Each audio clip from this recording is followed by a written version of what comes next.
If you're thinking about recruiting in your business in the next few months, here are my top 3 tips on what you need to do before you even start that process.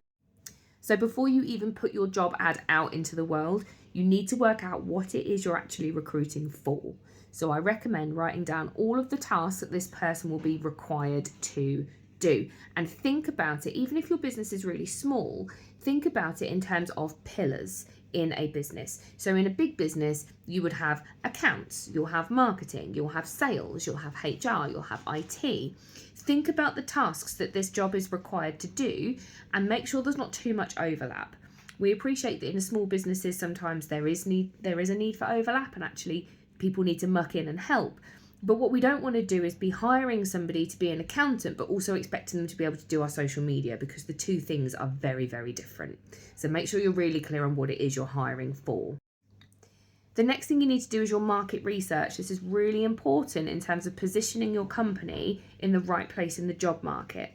So you need to check out, number one, what are other people calling this job title? Because you need to make sure it's searchable. SEO applies to job searches too. So if you come up with a really, really creative name for a job, make sure it's searchable. Make sure that's what people are searching for. I've seen people calling marketing managers really creative and different kinds of job titles. Can't think of any right now, but they give them a weird and wonderful name like marketing hero. All right? Nobody's searching to be a marketing hero. They're searching for marketing manager jobs. So make sure that the job title you're giving it, particularly for your online ad, is relevant and searchable. The second thing you need to check out in your market research is salary and benefits.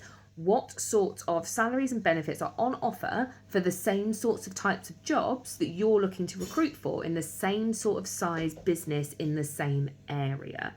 The size of business and area is really important to this, because obviously a, £50 million company in London will be paying they'll have a much bigger budget for salaries for their marketing manager than you will if you are a, 5-person company in Norfolk, for example.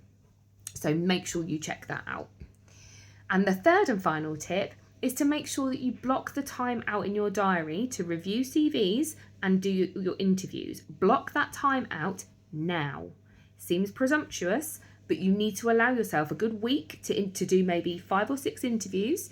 You need to book out the time to review the CVs so that you're not doing it at 9 o'clock at night before you go to bed. You need to be looking at them with a clear, fresh head, with your job spec and your person spec next to you, so you know exactly what it is you're looking for in these CVs. And blocking out that time will mean that you actually give the recruitment process your full attention, because hiring the wrong person can actually be really expensive, and I don't recommend it. So there you have it. Have a go. Let me know how you get on.